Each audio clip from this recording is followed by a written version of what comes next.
जय हिंद, वंदे मातरम, भारत माता की जय की जय की जय की जय। जय हिंद दोस्तों, नमस्कार। आपका स्वागत है आपके अपने चैनल दी आर्मी ब्रेड में। दोस्तों, ईरान इजराइल यूएस की वॉर चल रही है, उसमें करंटली क्या अपडेट है और क्या क्या हो सकता है, और सेकंड करेंगे यूजीसी पे। ठीक है, तो दोस्तों पहले हम स्टार्ट करते हैं ईरान इजराइल यूएस वॉर पे। तो जिसमें अभी जो है लेटेस्ट खबर निकल के आई है, जिसमें तेहरान में स्थित जो तेहरान प्रोविंस है वहाँ पे जीसियान नाम का एक ऑयल डिपो है। तेहरान। हाँ, तेहरान में। ठीक है, वहाँ पे जो है इजराइल की तरफ से बॉम्बिंग की गई है। अब ये इस युद्ध में एक नया मोड़ जो है सामने आया है। आपको मैंने बताया अभी, अब ये वॉर जो है ये तेल तक चली गई है। इसी तरीके से होता रहता है। तो अगर ईरान का तबाह होता तो इस समय से समझ में आता है कि इससे चाइना को काफी इफेक्ट पड़ेगा, पर इतना भी नहीं पड़ेगा क्योंकि चाइना जो है अपना तेल जो है वो अफ्रीकन देशों से भी लेता है। पर सोचने की बात यह है कि अगर ईरान ने मिडिल ईस्ट में ऑलरेडी वो 1 दर्जन मुल्कों से लड़ रहा है, ठीक है, अब नेटो देश भी इसमें आने की बात कर रहे हैं। जैसे आपने देखा था कि इंग्लैंड का भी बयान आया था, फ्रांस का भी बयान आया था। अगर ईरान जो है मिडिल ईस्ट के, ठीक है, ऑयल डिपोज पे हमला करता है तो क्या होगा। ऑलरेडी आज की खबर है कि जो ऑयल है वो 115 है बैरल पर बैरल जो है उसका रेट पहुंच चुका है, जबकि लड़ाई शुरू होने से पहले लगभग 73 के आसपास चल रहा था। ठीक है, तो तेल का क्राइसिस और बढ़ने वाला है पूरी दुनिया में तेल के दाम बढ़ने वाले हैं। ये एक वाकई में एक ग्लोबल संकट आने आ रहा है। और इसके साथ साथ तो एक खतरा और मंडरा रहा है डर्टी बम का। जैसे आप जानते हैं कि ईरान के पास ऑलरेडी जो है यूरेनियम तो है ही, और खमनेई जी की मौत के बाद और फर्स्ट लीडर लाइन को ख़त्म करने के बाद अब वहाँ पे जो है एक लीडर भी नहीं है। जैसे आपने देखा था कि ईरान के राष्ट्रपति का बयान आया था कि बोलते कि फोर्सेस जो है वो ऑलरेडी एक्शन में कर रही हैं और वो उनके कंट्रोल में नहीं है। अब आईआरजीसी जो है अगर वो डर्टी बम का इस्तेमाल करना शुरू करेगी तो मिडिल ईस्ट में क्या होगा है, और अगर तेल तबाह हो जाता है तो क्या होगा। इन सब चीज़ों के चलते हुए जो है रिसेशन का खतरा बढ़ता जा रहा है। ठीक है, महंगाई बढ़ेगी, ठीक है, बेरोजगारी बढ़ने की संभावना जो है बढ़ती जा रही है। हालांकि हमें जो तेल है वो वेनेजुला से मिल जाएगा, पर कितना मिलेगा, कब तक यूएस जो है, और ठीक है, रिफाइन करने के लिए हमारे पास आएगा क्योंकि हमारे पास वो फैसिलिटीज़ है कि हम उस तेल को रिफाइन कर सकते हैं। ठीक है, तो हम करेंगे रशिया से जो है हमारे देश में ही होता है। हाँ, हम रिफाइन करते हैं काफ़ी हद तक तेल को ना, तो रशिया का तेल हमारे पास आएगा, वो भी हम रिफाइन करके एक बार भेजेंगे। पर दोस्तों सोचने की बात है कि अगर किसी भी चीज़ की डिमांड अगर ज़्यादा बढ़ जाती है तो उसके प्राइस जो है वो ऑटोमेटिकली बढ़ जाते हैं क्योंकि डिमांड ज़्यादा होती है और सप्लाई कम होते हैं। तो ये तो नॉर्मली जो है हर कोई जानता है, अगर किसी चीज़ की डिमांड बढ़ेगी है तो और सप्लाई कम होगी तो उसके रेट ऑटोमेटिकली बढ़ेंगे, क्योंकि जिसके पास पैसा होगा वो खरीदने के लिए तैयार होगा है। और जब किसी की चीज़ अगर महंगे दाम में बिक रही होगी तो सस्ते दाम में क्यों बिकेगी।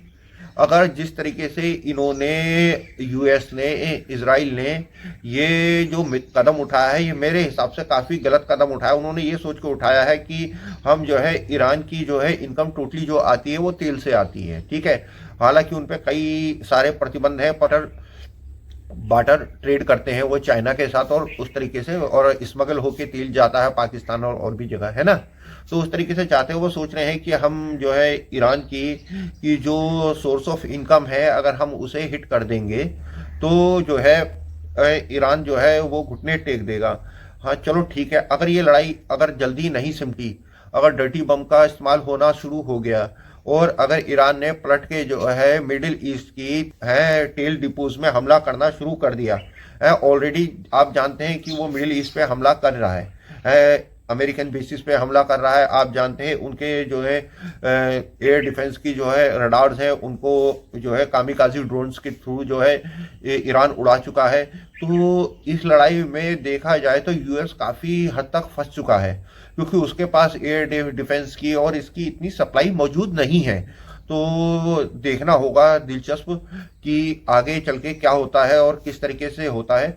अब ये देखने की बात है कि लड़ाई किस मोड़ पे जाएगी, ऊंट किस करवट बैठेगा। मैं तो यही चाहता हूं कि ये लड़ाई जितनी जल्दी हो सके उतनी जल्दी खत्म हो जाए ताकि वर्ल्ड में दोबारा से पीस आ सके।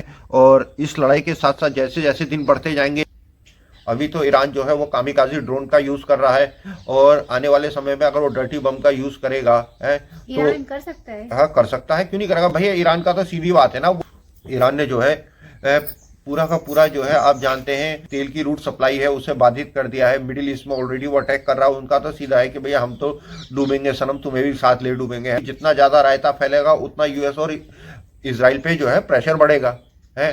अब वो अगर इस तरीके से जाता और वैसे भी कर रहा है, प्लस जो है उनका आपस में ही जो सिया सुन्नी कॉन्फ्लिक्ट है वो तो है ही, वो तो हमेशा ही रहेगा है ना।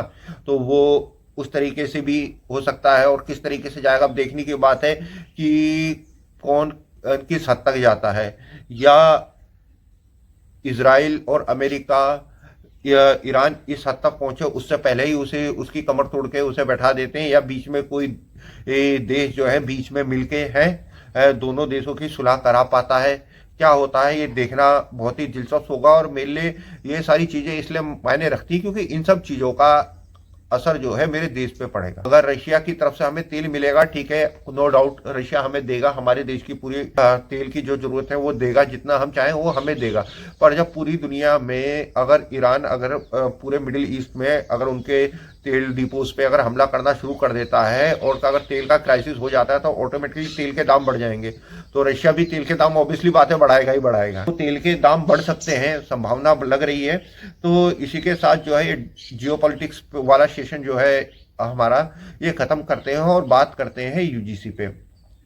तो दोस्तों आपने सबने देखा कि कल जो है क्या क्या किस किस तरीके से यूजीसी पे हुआ था, ठीक है। परसों जो है जो जो उस आंदोलन को करना चाह रहे थे या जिन्होंने रामलीला मैदान में वो आयोजन रखा था और वहाँ पे जो जो गेस्ट आने वाले थे उन सबको जो है होम अरेस्ट कर दिया गया था। पर उसके बावजूद भी पब्लिक जो है रामलीला मैदान में भी पहुंची थी, ठीक है। पब्लिक जो है जंतर मंतर में भी पहुंची थी, ठीक है। और जो लोग पहुंचे उन लोगों को गिरफ्तार करा गया, ठीक। गिरफ्तार इसलिए करा गया क्योंकि भैया अनुमति नहीं है, आप प्रोटेस्ट के लिए आ रहे हैं। तो जब सरकार की तो पहले सरकार ने दी थी ना, फिर कैंसिल कर दी थी ना। अच्छा है। और फिर वहीं पे जो है भीम आर्मी वाले हमारे चंद्रशेखर जी को जो है यूजीसी के समर्थन में है जो है रैली करने का जो है वो परमिशन दे देते हैं। एक तरफ आप बोल रहे हैं वुमेन्स डे है, हम जो है नहीं दे पाएंगे, हम जो है परमिशन नहीं दे सकते। एक तरफ जो उनके समर्थन में कर रहा है उन्हें आप जंतर मंतर में दे देते। इससे जो है लोगों की भावना और ज्यादा भड़की है ना। हाँ। अगर हालात खराब है, सिक्योरिटी के कंसर्न है तो फिर वो दोनों के लिए है ना। भाई विरोधी जो विरोध में करने वाले हैं किस किस तरीके के नारे लगे हैं ना, जो इसके बिल के विरोध में है उनकी तरफ से किस किस तरीके के नारे लगे हैं वो आप सब लोग जानते हैं। मैं उन सब नारों पे नहीं आना चाहूंगा और ना ही मैं बोलना चाहूंगा। पर इन सब चीजों को, और मजे की बात यह है किसी भी न्यूज चैनल ने किसी ने भी इन सब चीजों को कवर नहीं करा। क्यों? शायद गवर्नमेंट की तरफ से आदेश नहीं था। अगर कवर करता तो एक तरफ से अच्छा रहता कि जो है थोड़ा प्रेशर रिलीज होता। देखिए कभी कभी ना, मैंने आपको स्टार्टिंग में भी कहा था कि प्रधानमंत्री जी आप मनमोहन सिंह को मनमोहन सिंह बोलते थे, तो आपने खुद क्यों उनका रूप धारण कर लिया है। आप बोलिए, कभी कभी जो है चुप्पी जो है बहुत ही ज्यादा खतरनाक हो जाती है, घातक सिद्ध हो रही है ना, घातक सिद्ध हो रही है। और मुझे तो इस सारे घटनाक्रम से जो है लग रहा है कि जो है ये जो है यूजीसी जो है ये बैकफायर कर गया है। इससे गवर्नमेंट को आने वाले समय में बीजेपी को इतना फायदा नहीं होगा जितना नुकसान होगा, ठीक। मुझे जो है 2011 का वो आंदोलन वाला टाइम याद आ गया है, किस तरीके से दिल्ली की सड़कें जो है वो आंदोलनों में भरी हुई थी और किस तरीके से जो है उस टाइम की गवर्नमेंट ने, शीला दीक्षित गवर्नमेंट ने, केंद्र में कांग्रेस गवर्नमेंट ने क्रैकडाउन करा था, ठीक है। लोगों को उठा के जेल में डाला गया था। उसका क्या परिणाम हुआ था ये सब लोग जानते हैं 2014 में क्या हुआ था। तो अभी भी होश के नाखून लेने की जरूरत है। अगर लोगों के बीच गुस्सा है, आप जानते हैं लोगों के बीच गुस्सा है, ठीक है। इस गुस्से को जो कवरेज नहीं हो पा रही है, इस वजह से जो अलग अलग चैनलों के माध्यम से, अलग अलग सोर्सेज के माध्यम से जो डिस इन्फॉर्मेशन फैल रही है, जो बाहरी ताकतें जो प्रोपेगेंडा फैलाने की कोशिश कर रही है वो और ज़्यादा तेजी से फैल रहा है क्योंकि लोगों की तरफ से खबर ही नहीं आ पा रही है। अगर यही चीज़ अगर न्यूज़ चैनल के थ्रू होता और ये आता तो लोगों को एक कम से कम सही खबर तो मिलती। ऐसे में तो जब खबर ही नहीं तो कहीं से कोई कुछ भी बोल रहा है, लोग देख रहे हैं और लोग सुन रहे हैं। और ये मेरे लिए चिंता की बात यह है कि ये सारी बातें मेरे देश के लिए घातक सिद्ध हो सकती हैं, ठीक है, मेरे देश में अराजकता फैल सकती है जो मैं नहीं चाहता हूं, है ऑलरेडी, है ना। और अगर प्रोटेस्ट हो जाता तो इससे जो है प्रेशर रिलीज ही होता, और हमेशा प्रेशर बढ़ाने से अच्छा प्रेशर को रिलीज करना होता है कि अगर जब प्रेशर बढ़ता है और वो ज्यादा बढ़ जाता है तो क्या होता है सबको पता है। ये 2011 में भी देखा था कि जब प्रेशर ही तो था वो, जो वो बढ़ा था, फिर जो क्रैकडाउन करा उसके बाद और ज्यादा प्रेशर बढ़ा, सॉरी माफी चाहूंगा, जो क्रैकडाउन करा उससे और ज्यादा प्रेशर बढ़ा, और उस प्रेशर का नतीजा क्या हुआ ये पूरा देश जानता है।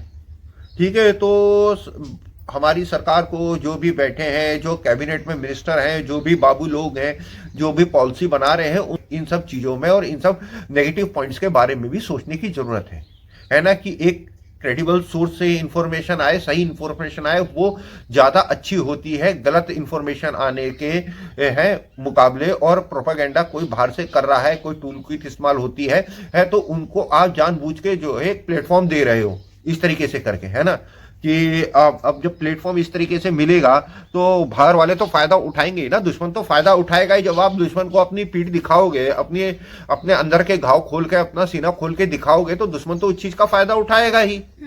दुश्मन का काम ही है ना। उसमें हम दुश्मन को नहीं बोल सकते ना कि भैया तुम्हें नहीं करना चाहिए था, भैया हमने अपनी कमजोरी बताई है तभी तो। अगर सामने वाला शत्रु है तो फायदा तो उठाएगा ही उठाएगा। तो ये सारी चीजें सोचने की जरूरत है, होश के नाखून लेने की जरूरत है। उम्मीद करता हूं ये वीडियो वहां तक पहुंचेगी जहां तक इसे पहुंचना चाहिए है, और सरकार जो है सही निर्णय लेगी, सही फैसला करेगी और थोड़े से होश के नाखून लेगी, और ये जो प्रेशर बिल्ड हो रहा है इस प्रेशर को कम करेगी। ठीक उसी तरीके से जिस तरीके से प्रेशर कुकर की सीटी जब बजती है तो उससे जो है गैस रिलीज होती है ना, सेम उसी तरीके से। तो आज इतनी सी बात पे जो है इस वीडियो का समापन यहाँ पे करते हैं।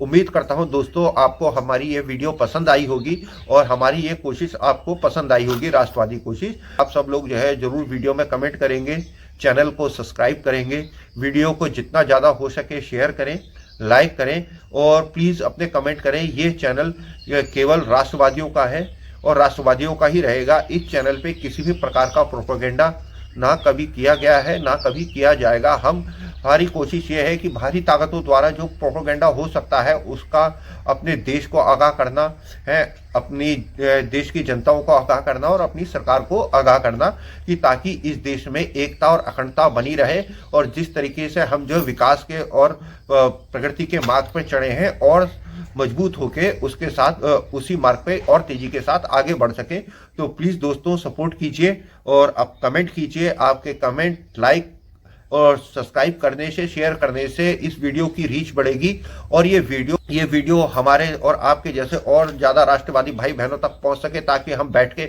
इस विषय पे मंथन कर सकें, इस विचार पर मंथन कर सकें और देश को सही राह पे ले जा सकें, और अपनी आवाज, एक संयुक्त आवाज मिलके हम सब लोग वहां पहुंचा सके जहां पहुंचनी चाहिए। जय हिंद, सबका मंगल हो। वंदे मातरम। भारत माता की जय की जय की जय की जय। जय हिंद।